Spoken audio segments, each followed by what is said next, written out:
اور وہ اپنے بندوں پر غالب ہے اور تم پر نگہبان مقرر کیے رکھتا ہے، یہاں تک کہ جب تم میں سے کسی کی موت آتی ہے تو ہمارے فرشتے اس کی روح قبض کر لیتے ہیں اور کسی طرح کی کوتاہی نہیں کرتے۔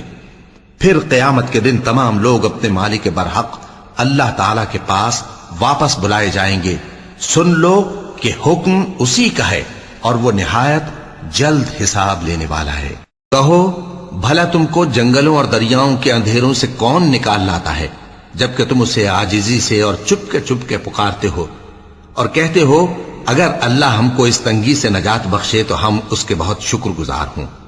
کہو کہ اللہ ہی تم کو اس تنگی سے اور ہر سختی سے نجات بخشتا ہے، پھر بھی تم اس کے ساتھ شرک کرتے ہو۔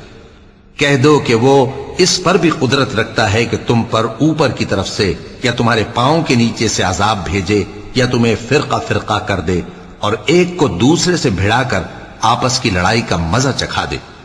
دیکھو ہم اپنی آیتوں کو کس کس طرح بیان کرتے ہیں تاکہ یہ لوگ سمجھیں۔